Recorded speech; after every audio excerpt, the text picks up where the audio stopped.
Hello, everyone. I am here, or at least mostly here.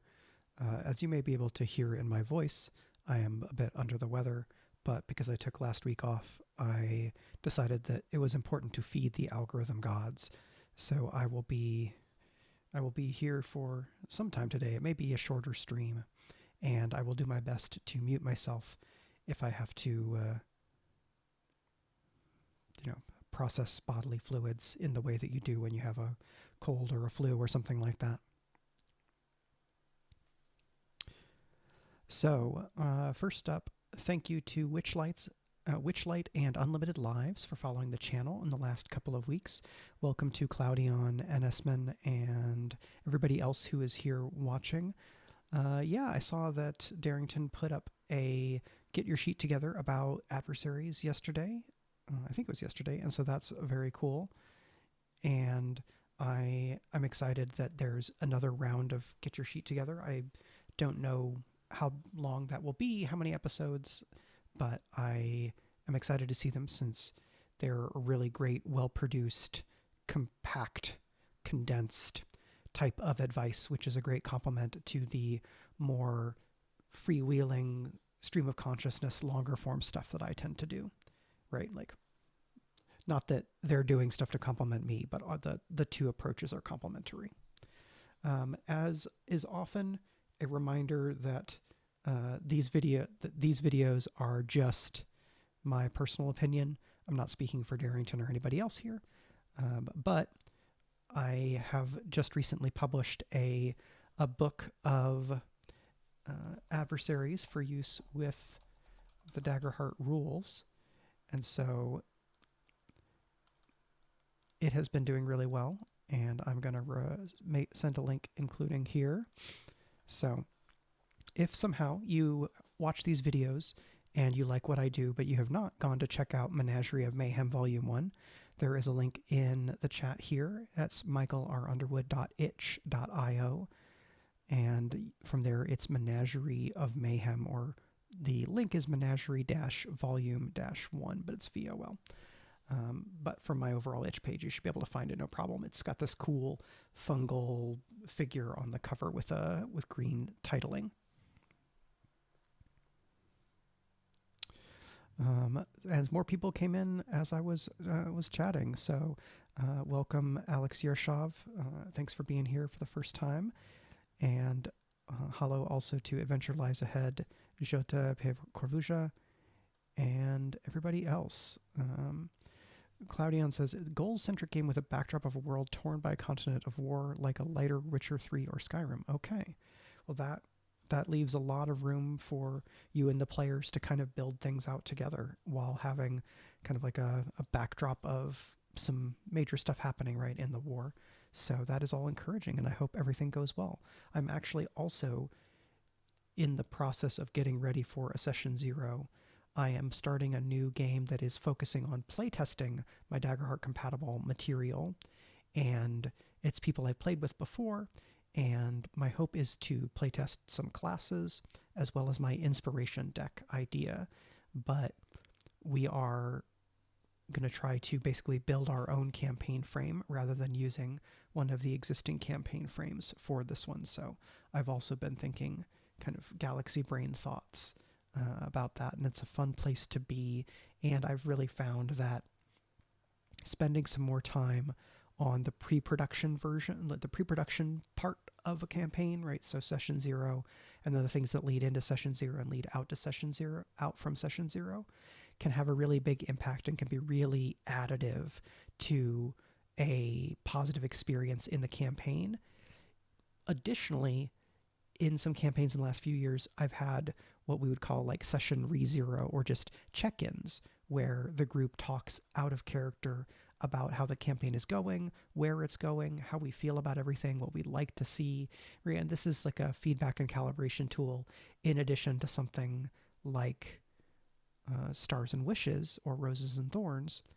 And all of this is really just quite nicely in line with the GM best practice of maintain an open conversation, right? Basically, to make sure that there's an open channel on that kind of out of character level, right? A meta conversation.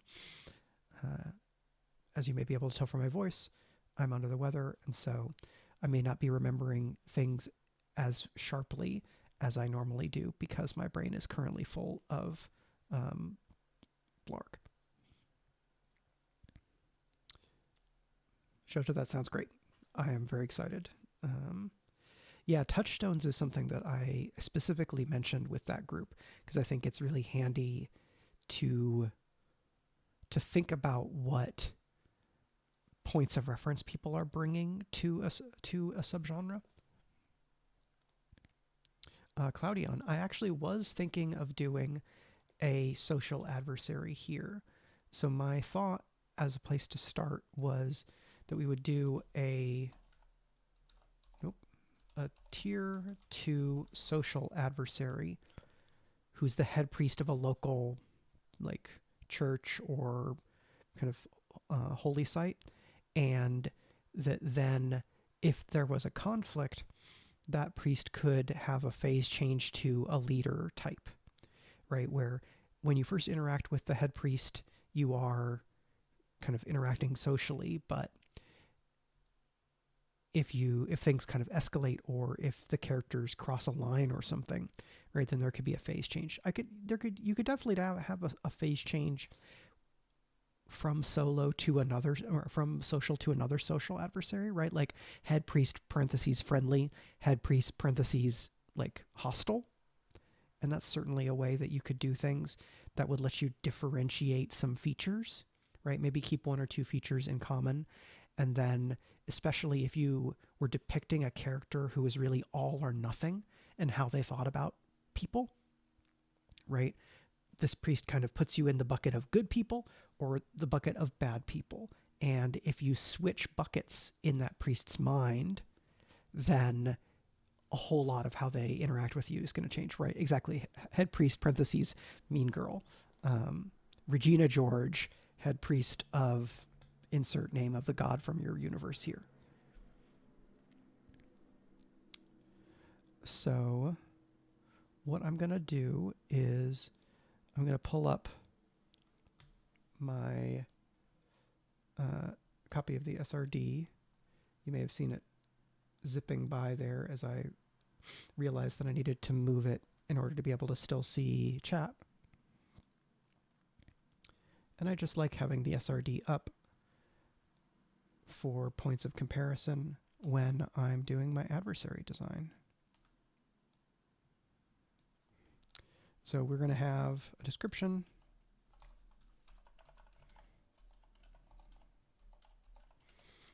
motives and tactics, and then difficulty, thresholds, HP, stress, attack, weapon, damage. As you may have seen in other adversary streams, I don't tend to do this stuff first. If I have a decent sense of what kind of a being an adversary is and the role that I want them to play in the kinds of scenes that I'm designing them for, I tend to go down to features first. But for this adversary, we're definitely also going to add experiences because I think that will be worthwhile to add for them at some point, right? That's probably religion +2 and something like, maybe something that's more martial.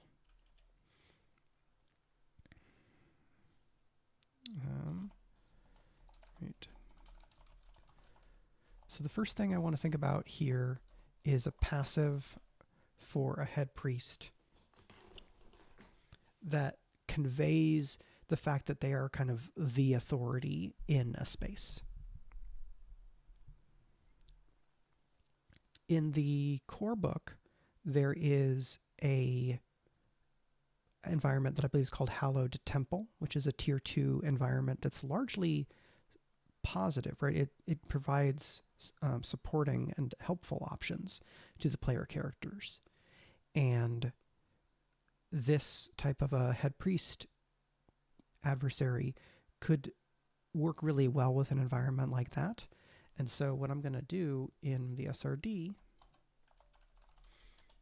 is I'm going to try and find that environment, yep, Hallowed Temple, and I'm going to keep it in mind. So Hallowed Temple says it has a feature about healing. It has a feature where you can kind of try to get divine guidance. It has a feature where you can turn a result with fear into a result with hope. And then if the PCs have trespassed, blasphemed, or offended the clergy, you can summon a High Seraph and Bladed Guards, or Seraph, right? A High Seraph is a tier 4 character, a tier 4 adversary. I've made a Junior Seraph who's a tier 2. That's probably who I would bring into bear if I was running a Hallowed Temple now. It's just that the core rulebook doesn't have a tier 2 Seraph character as an adversary. So for Divine Custodian, I think that's going to look like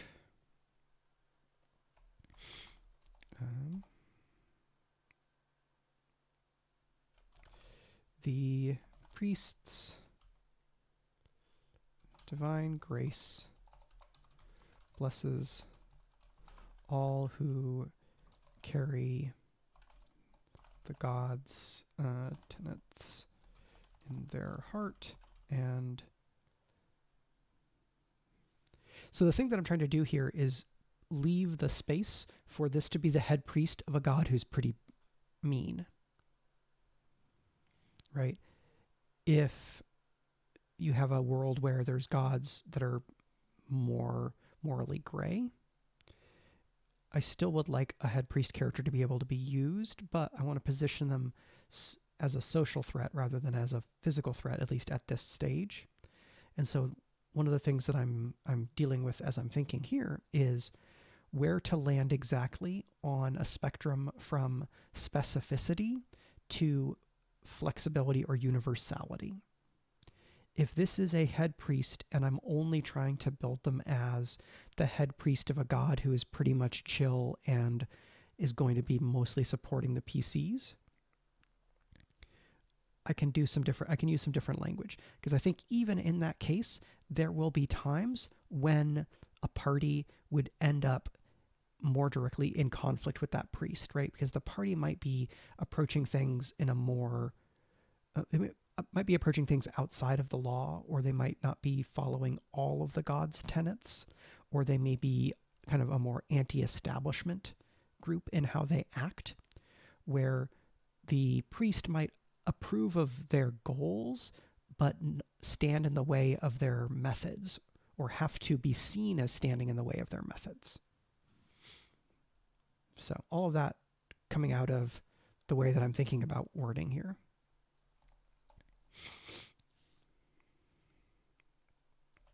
And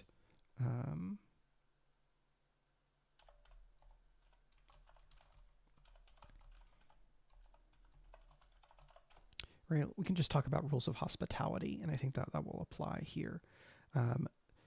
This version I'm thinking of is, right, when someone gives you hospitality, you don't mess up their stuff, right? They act in good faith to take care of you, give you food, water, shelter, and you don't mess up their stuff. Like, be a good guest, more or less. PCs can re-roll or any hope die result of a 1 or 2 can be re-rolled, taking the new result.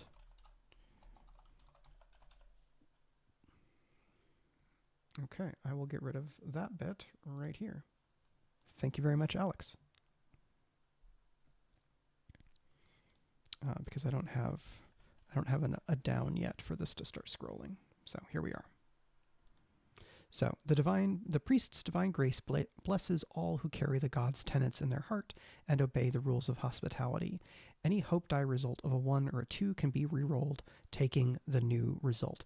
This means that characters in the presence of the head priest. PC within far role.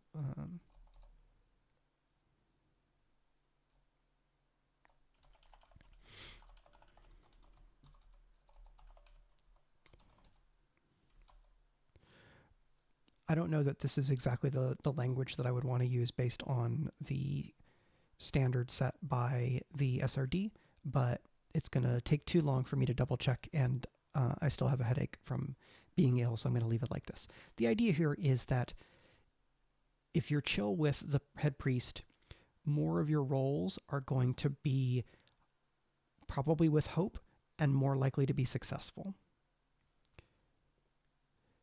Right, this can be re-rolled, because if you roll double ones, that's a crit, and you probably wouldn't want to re-roll your hope die result of a 1. But if you roll like a 2 and an 8 for a 10 with fear, you might re-roll your hope die and try to get either just a better total with fear or try to get a roll that's with hope. Divine Custodian, this feature is also not exactly the same as the Hallowed Temple features, because what I would love is for these features to support one another, so that if the PCs are in a Hallowed Temple and on the good side of a priest, they have a lot of things that support them and can help them be more successful in things like making a divine guidance roll.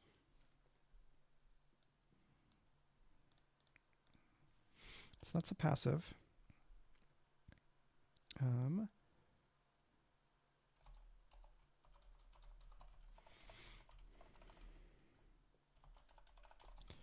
Here I'm going to have an action it's not purely supportive, but it is meant to be supportive. Right? Mark a stress and tell a PC within close to share or to reflect upon one of their greatest failures. They may make a let's see, if they're reflecting upon their failures, they should be analyzing it, right? So that's going to be a knowledge roll.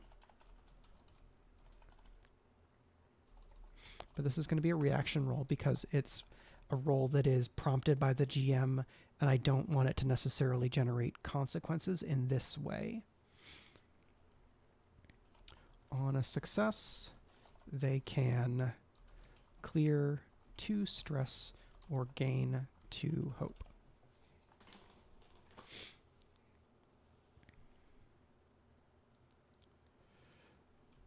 On a failure, they mark 2 stress and gain. So this becomes like a risk-reward thing here, right? So I make you reflect upon your greatest failures, and it says they may make. Right? Ask a PC to reflect. They may make a roll.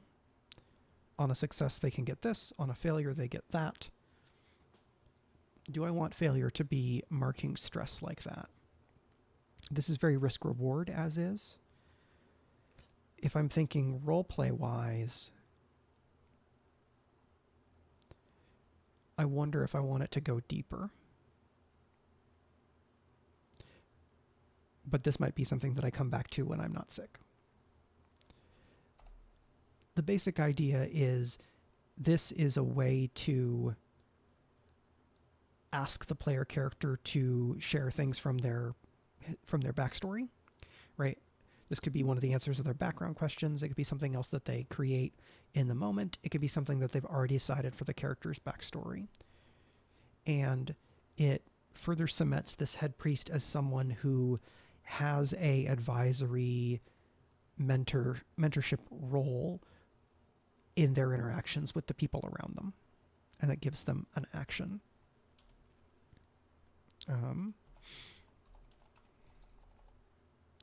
Now I want a reaction that's probably more, it's more like censure or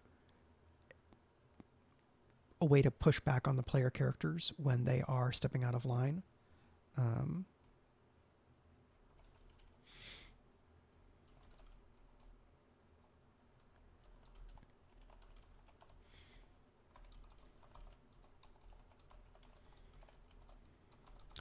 Right, and here with a priest, if I'm trying to convey the sense that they are educated and maybe a bit stuffy, the names of the features are probably going to be a little longer, and then I'm using more convoluted structure here, right? Take not my grace for weakness, as opposed to do not take or do not mistake my grace for weakness.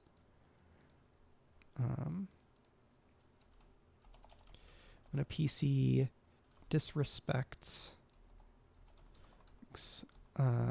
or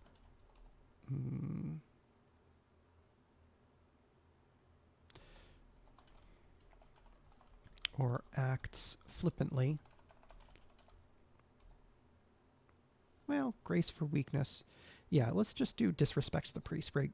I'm focused on you do something that the priest is going to react to that's based on your disrespect of them, as opposed to a character being kind of a doof more generally.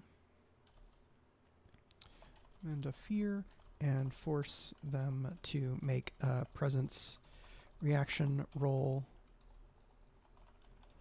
on a failure, mark to stress, and become vulnerable until they make amends or their next rest, as the priest's censure weighs upon them. Right? Vulnerable in this kind of a situation is mostly going to be flavor, because not a lot of situations call for an adversary to roll against a player character. But because this priest is set up that they can flip into being a more physical adversary, that would probably be in the same scene. And so the character could become vulnerable.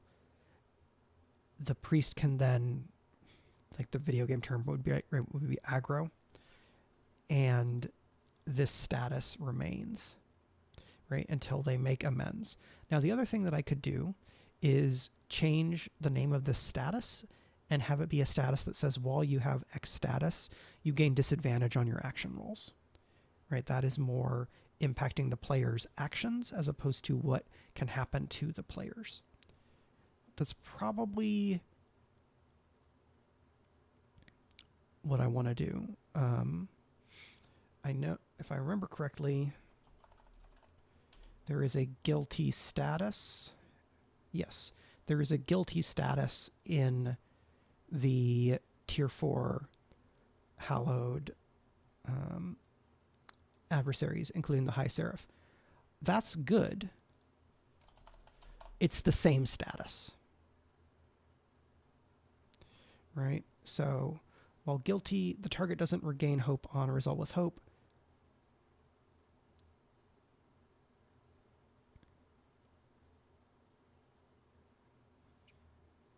Now, the High Seraph version of guilty lasts until the Seraph is defeated.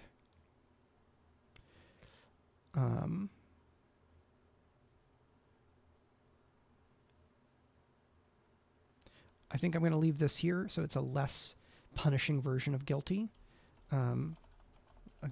Guilty PC doesn't gain hope on a result with hope. So the status is the same, but the way that you get it and the way that you clear it are different than from the High Seraph that's in the core book. That's a passive, an action, and a reaction. And now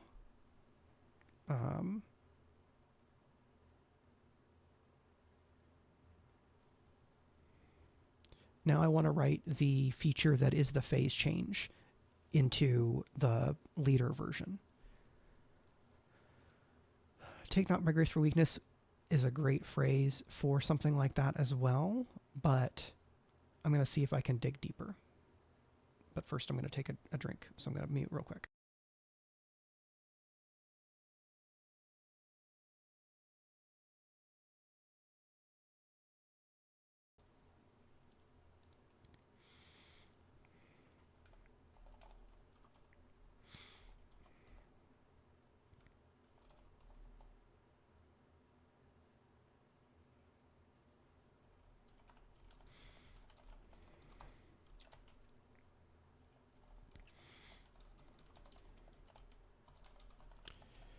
Here I'm going to go and look at the Warlord to remind myself exactly how this, how the wording works.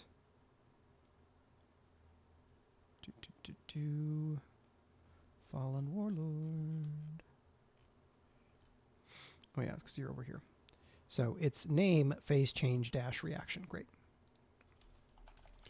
When the priest marks their last stress, or when the PCs have proven themselves to be enemies of the church or enemies of the priest's god, replace them with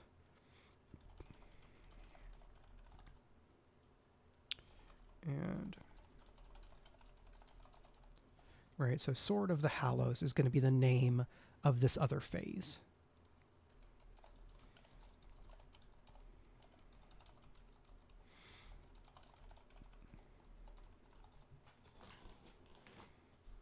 So here's a thought. This is a little self-serving, but it's also interesting.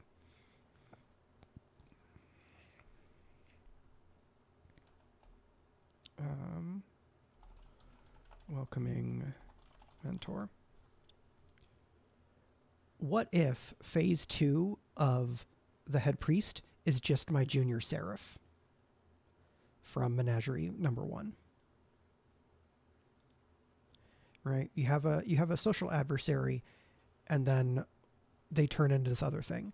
It's a little bit less optimal because if this head priest goes into Menagerie number 2, I would not want somebody to have to buy Menagerie number 1 to be able to use the second phase of this adversary. It probably would be okay, but I would rather not because it wasn't already the plan. I'm just thinking that as I work through this, I am not sure about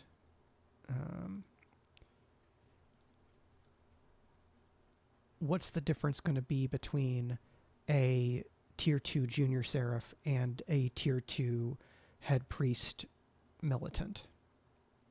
So now I'm going to open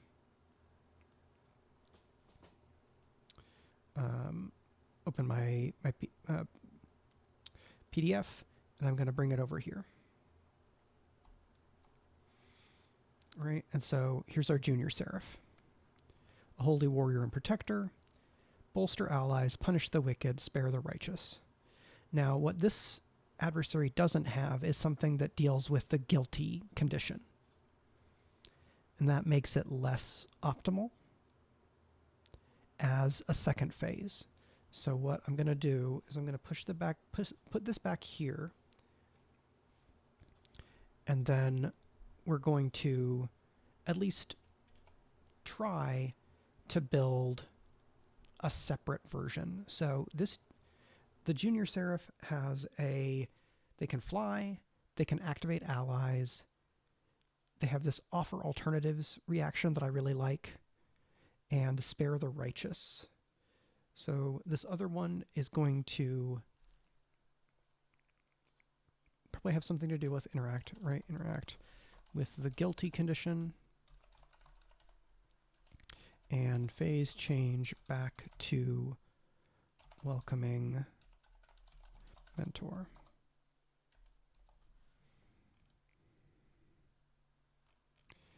And here we're going to take all this stuff. I'm going to do this, and then we're just going to move this down to here. Right, these are my notes to myself.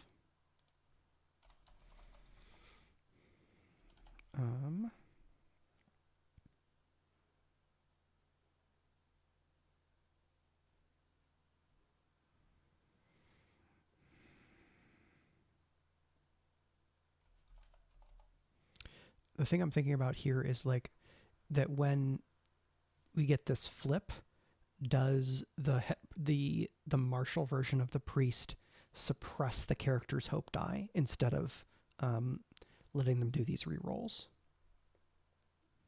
Right.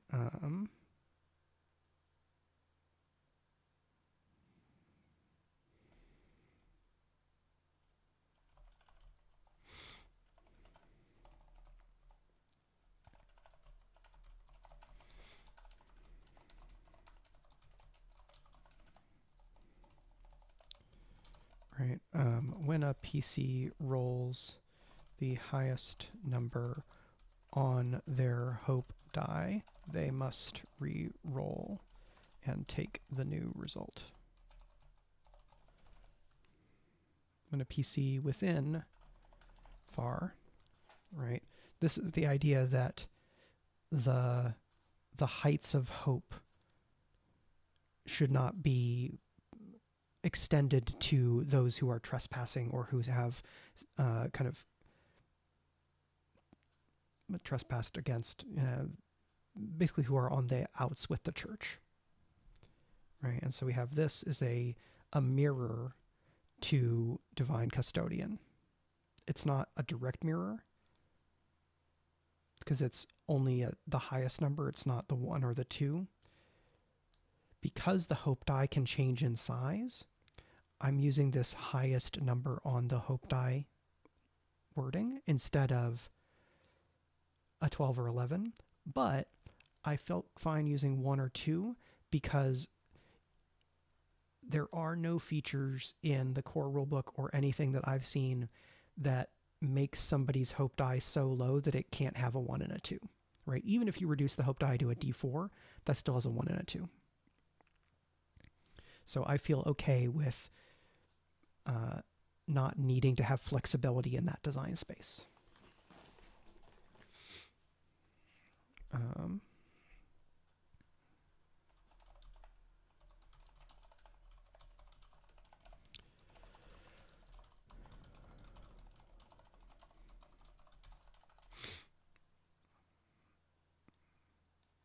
So the High Seraph says that they can only have one person guilty at a time. Is that right? I think it is.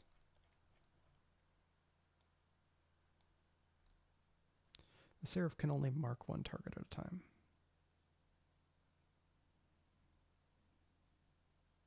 Okay. I don't know that the head priest needs to have that limitation.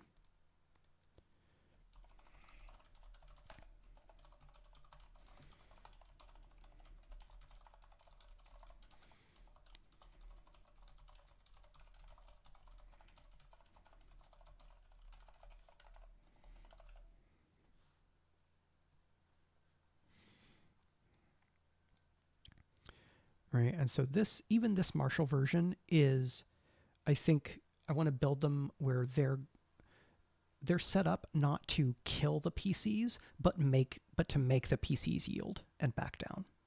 So I'm going to focus on dealing stress with them, right? And then things that make the PC's efforts more likely to fail. And this means that I probably want this form to have 4 or 5 stress as well. This form is going to have 8 or so HP, and then they're going to have thresholds.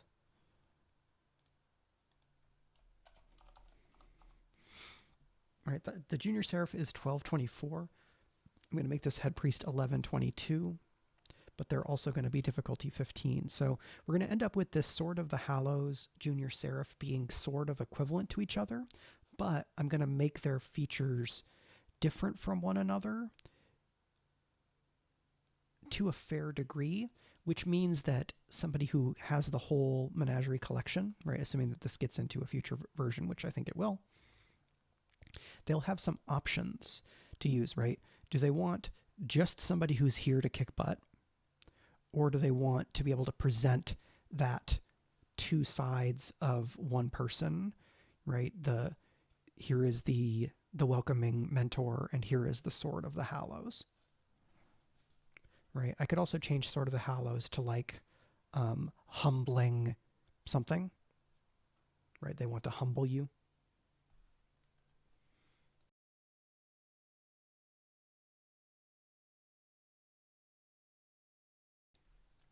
Right? Maybe this becomes humbling host. Replace them with humbling host. Right? The more I get into this, the more I'm finding ways to make these two distinct from one another so that it doesn't feel like a retread, and there's still continuity and synergy between the two forms.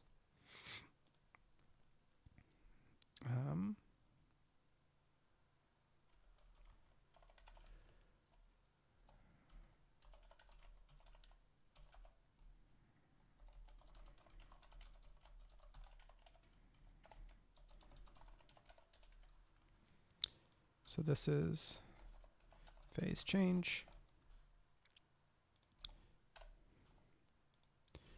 When a PC marks their final stress or makes a death move, the humbling host offers the PCs a chance to back down and redeem themselves. If the party accepts, each PC within FAR clears a stress and replace humbling host. Let's see, or is it replace this adversary?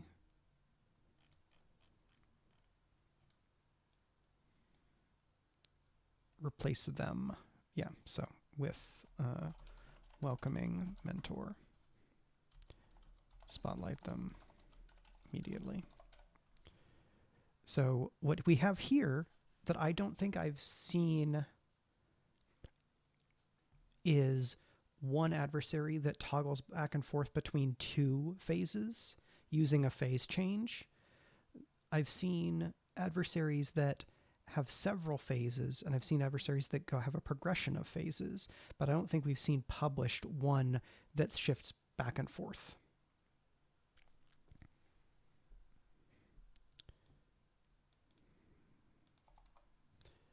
I'm sure there's a good chance that someone has done it, and that is cool and good, but this is a new design space for me to be thinking in terms of stuff that I'm building here for publication like this. Shackles of Guilt. This is already doing something with guilty.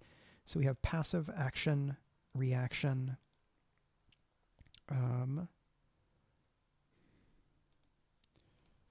Armor of Faith.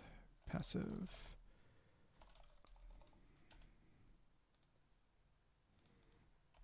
Humbling host has resistance to all damage while on holy ground.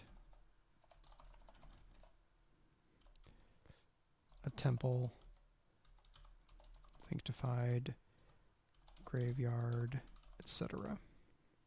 Right? Humbling host has resistance to all damage while on holy ground. So beating them in a fight is just gonna be really hard. Their thresholds could probably even be lower because of this, right? It's not that they are a martial character, it's that, and this is a leader. Or are they a solo? Right, because if they're a leader, they should probably have a feature that involves like dispatching or bringing in other adversaries, and so maybe we do that.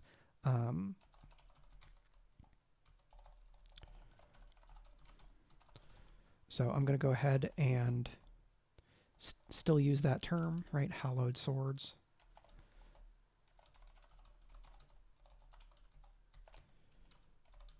Action.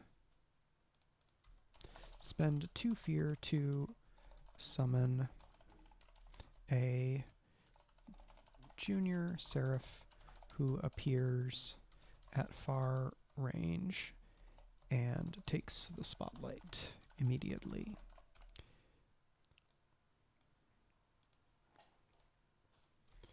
Use this feature.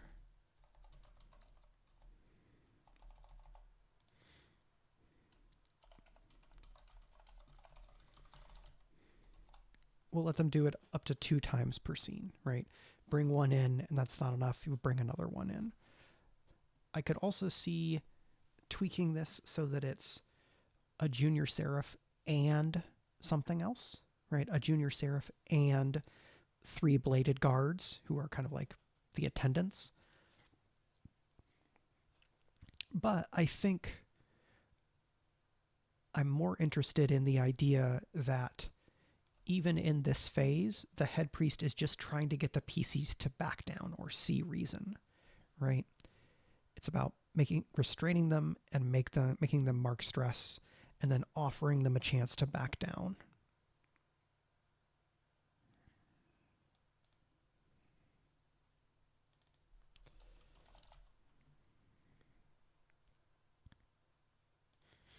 But this version should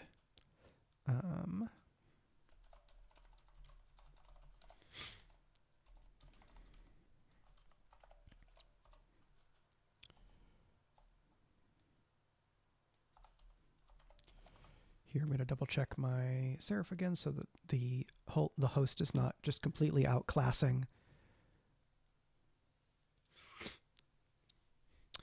So resistance is not quite effectively double HP because, right, you deal damage.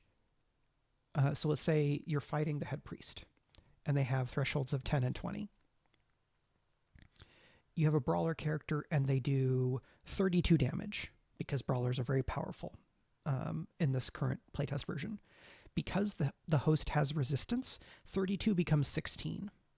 And so that damage is compared to the thresholds as 16 instead of as 32.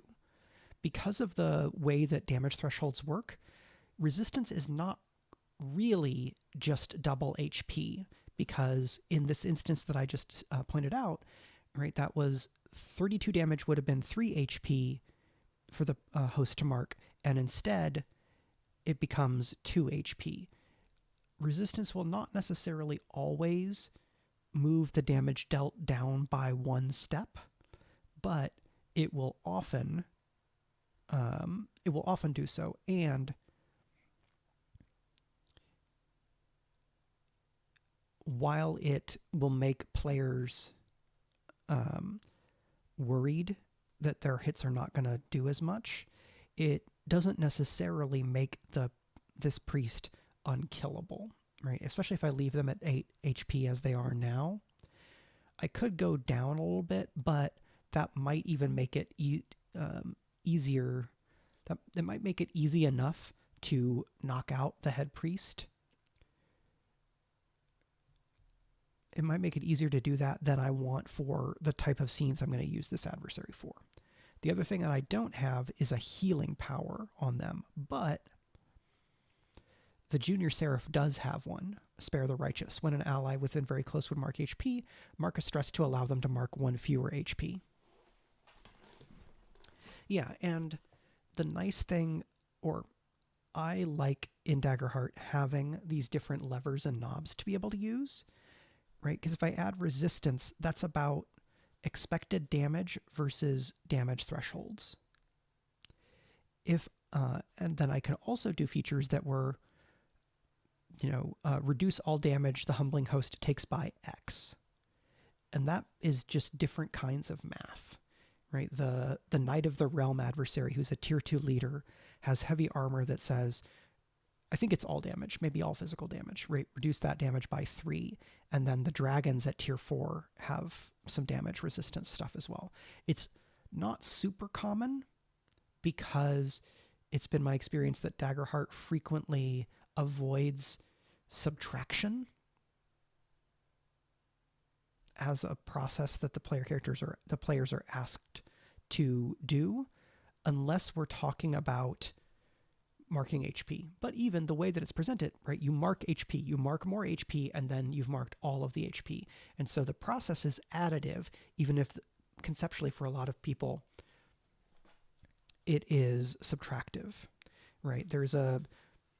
I believe that this is a educational psychology framework. A thing that I have learned that is broadly believed is that for most people, subtraction is more cognitively involved or more difficult for a lot of people than addition. Division is more complicated or harder than subtraction, and multiplication is also, right? Like multiplication and division, I think, are the other way around, so that the most complicated thing is division, then multiplication, then subtraction, then addition. And so addition is the simplest thing for a lot of people, I think probably just because of the order in which people are taught basic arithmetic. So then the design philosophy implication that tries to follow through on that is use addition as much as you can instead of subtraction, then maybe use subtraction instead of division, or use subtraction instead of multiplication, but that's not necessarily, right? Like maybe that's use addition instead of multiplication, and so on and so forth. I think the degree to which one needs to obey that is extremely subjective. I'm just thinking about the kind of the connections that are showing up in my mind. And then, right, so this humbling host, if you take out all their HP, they don't revert back to the welcoming mentor. And I think that's fine. Now, what I have here is these phase changes have a mechanical trigger and a fictional trigger that may show up at the same time, but this gives me flexibility, right? When the priest marks their last stress, because in an interpersonal conflict, the core book encourages GMs to have adversaries mark stress when the player characters are trying to convince them of something or wear them down, right? So it's that, or when the PCs have proven themselves to be enemies of the priest's god, we switch. And then when a PC marks their final stress or makes a death move, mechanical triggers, the humbling host offers them a chance, yada, yada, yada.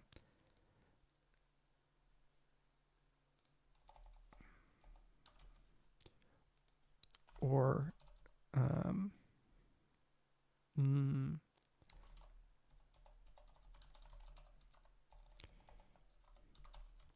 right, I want a fictional trigger in there.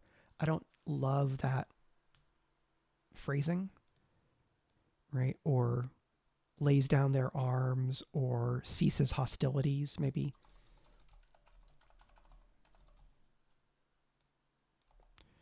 Maybe it's also like accepts blame,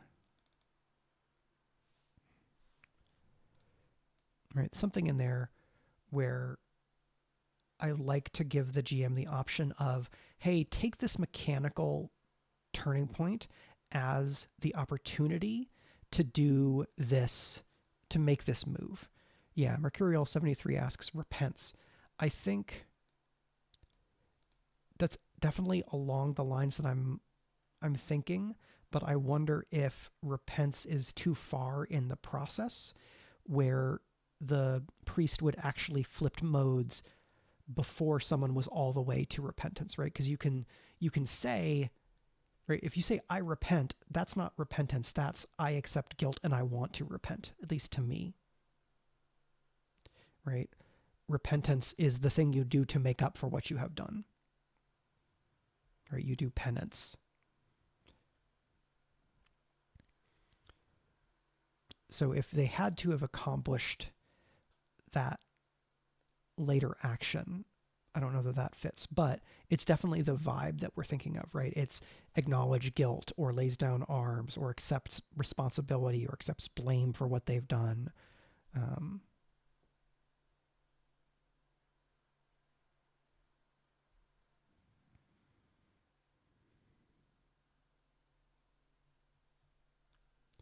right. So they go back to welcoming mentor, and then what move would they make?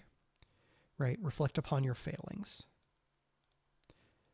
Do I want to then have another action feature? The other thing I could do is motives and tactics is relate, tell relate a fable, no, a parable relevant to the moment, right? This is, the mentor says, as you will recall, the third lay of Dardien, of Saint Dardien, tells the story of where he blah blah blah blah blah blah.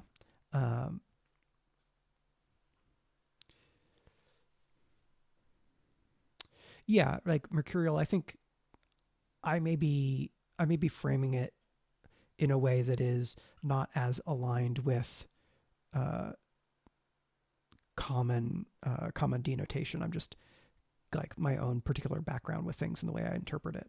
Right. I was raised within Protestant churches, um, but then have studied a lot of religions and religious traditions from around the world.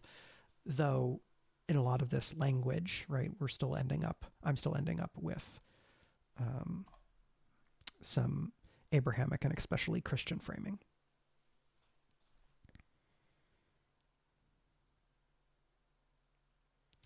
So relate a parable relevant to the moment or reflect upon your failings are probably the moves that I'm expecting a GM to use when they get when the head priest shifts back into mentor mode.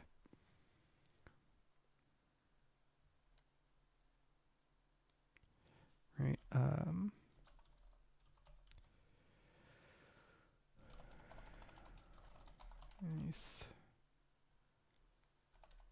Kind smile replaced with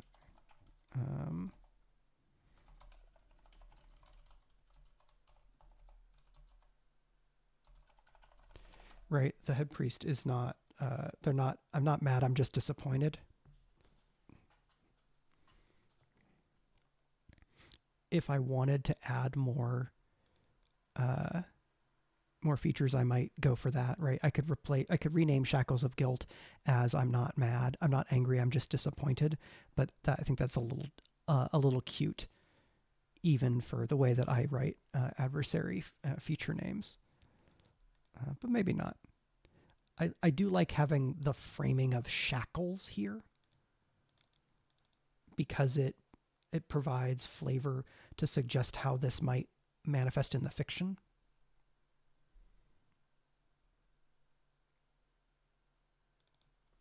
I'm going to say my domain, not yours.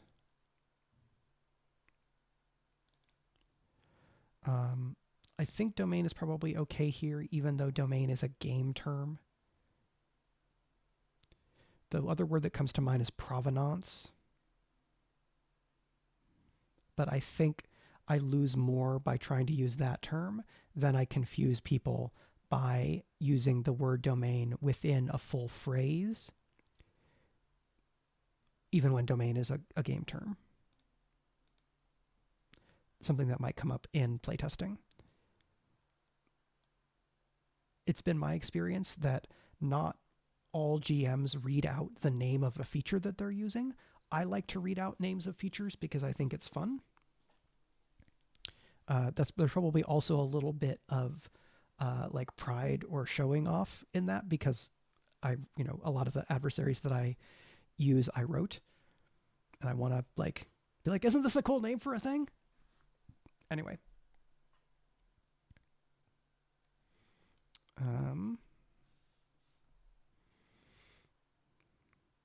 Right, so we could now fill out some of this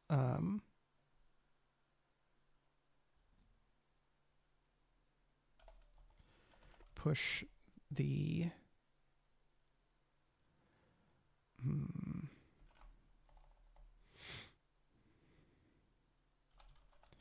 to their limits. Lay low those who strive too foolishly. Right. So motives and tactics. Right. We're gonna try and keep this elevated language. Prove the righteousness of their faith.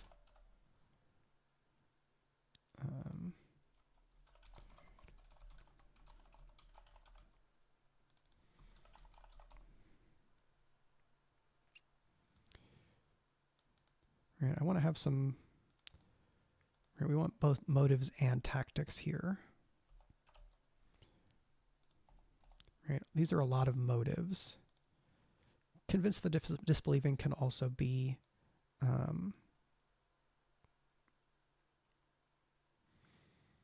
could be a tactic, but I think when I come back, I probably want to put another one or two things in here that are usable by a GM as like an improvised move in the way that relate a parable relevant to the moment could be used by a GM for the welcoming mentor form.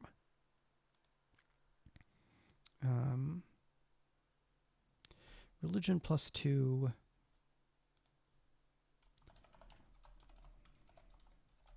Right, counselor. Right, I guess mentor is almost too easy here because mentor is in their phase name, so maybe I'll leave counselor, right? But then here, this is going to be religion 2, and right, they were also a soldier, because with a martial adversary, I tend to like having at least one experience that can be applied in combat if this is meant to be someone who can draw upon experience like that, right? Minions don't tend to have experiences like that. Hordes, maybe they do, maybe they don't. Leaders, they tend to, right? I might also do religion +3 in each of these phases, and then having the other experience be only at a +2. Now that could go up to an 18 in tier 2, so maybe that's a little high. I kind of talk myself up and down. I think I do want to keep the difficulty at the same level here. Yeah, thanks, Mercurial. See you next time. Because it makes it easy for the GM to run this adversary flipping back and forth between modes if their difficulty is the same each time. Right, and this is +0.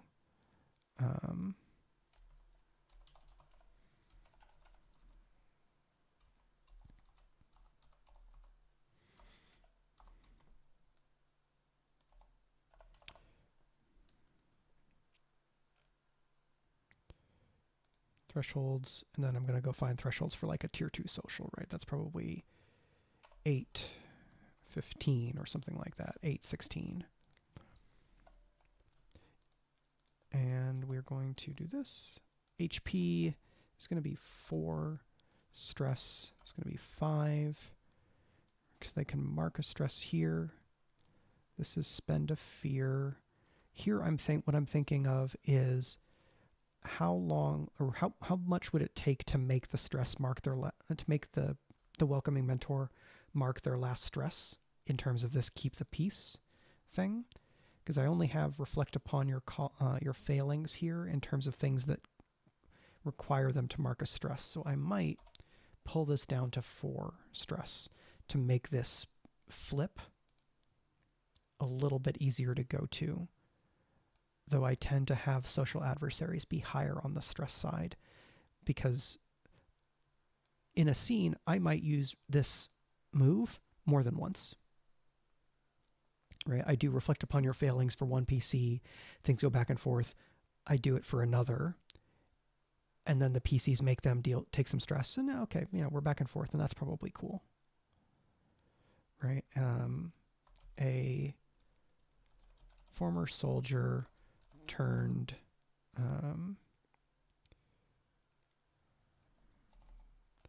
priest, mentor, and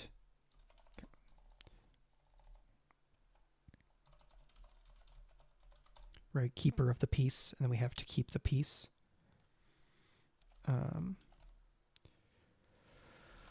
Adorned or dressed in simple robes with a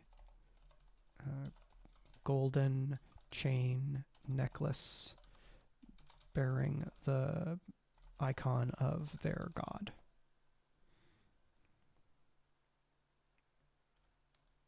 Right, and then in the description for head priest,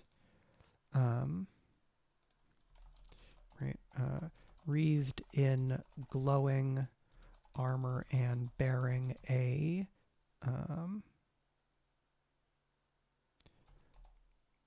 sword of pure light. We show that there's a visual distinction between the two of them as well. Right, not just this one. We want to have a little bit more for the player, for the GM to deploy.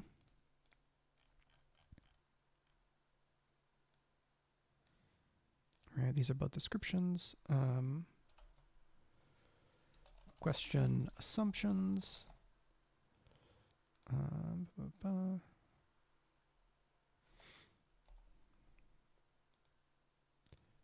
Pass on hard-won wisdom. Help others avoid the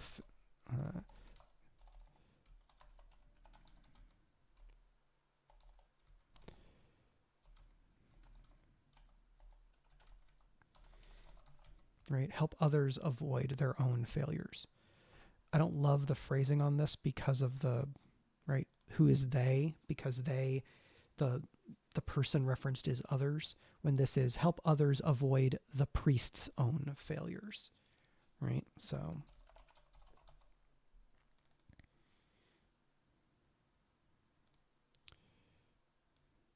right, this is I want you to not fail in the way that I did when I was younger, kind of a thing. Pass on hard-won wisdom, relate a parable relevant to the moment, question assumptions. And so the thing that I want here that I'm going to try to revise toward, but I think we've made good progress on, is this head priest welcoming mentor adversary should be completely usable without needing to use the flip. But having that other mode there can also be a fun surprise for the GM to pull out if the PCs step out of line like that. So that the GM is just like, oh, well, this is really easy for me. Boop. It also says something, right, about who this person is, that they can kind of turn it on still, right? They used to be a soldier. They get this magical armor and big sword, but they're then going to call on a seraph who's kind of the more direct, more the frontliner. But this priest could kind of lead a group if he wanted. And this also then gives me or gives players a different type of religious leader adversary to have a bunch of like minions or a horde with them, right? This version is more like somebody who goes into a fight hoping to end the fight and talk things through.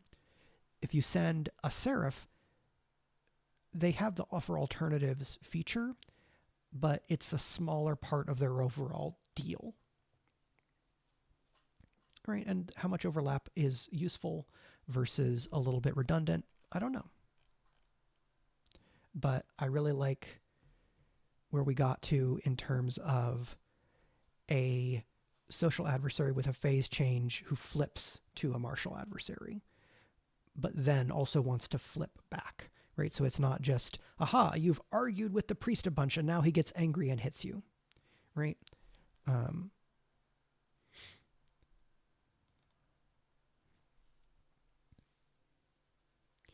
Because,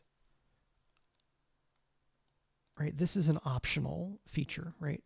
Almost any feature that's an action or reaction, you can choose whether to use it. That's how I think about things, right? Because if they're arguing with the priest and they can, and they make the priest mark the last stress, in a number of situations, it may not make sense for that priest to escalate by switching modes, right? It's like, oh no, actually, right, maybe they are convinced in this situation, but if they're in an argument with the priest and things are escalating, then marking their last stress when they become vulnerable creates that turn, that moment to do the dramatic turn and have the priest be the one that escalates. Okay. So I think that's about what I've got the Steam for. I did manage to get rolling. We came up with 2 nearly full stat blocks. I'll go back and revise these as I tend to with basically everything that I make on stream, but I've fed the algorithm. It was good to get to see people. So thank you to Mercurial73, Enesman, Alex Yershov, Cloudion5, Jotepe Corvuja, Adventure Lies Ahead 1, and everybody else who is hanging out during the stream, and to folks who are watching on the VOD later on. On Patreon this week, I have some materials for playtesting my Warden class, which is the Sage and Valor domains, if you want to go check that out. And then I haven't decided what other things are coming along, right? I want to check in with folks about patron exclusive or subscriber exclusive streams, because the timing has not seemed to work out much for people to be able to attend them live. And if people can't attend them live and then they're not going to watch them so much, then maybe that's not the best way that I can kind of provide an extra thank you to supporters, and maybe I can do something else, or there's a different way of doing it. But we'll figure that out. And now I think I'm going to go take a nap and see if I can try to fight off this cold or whatever it is, so that I can be healthier and then do all the things that I want to do. So thank you all. We'll see you next time. Take care.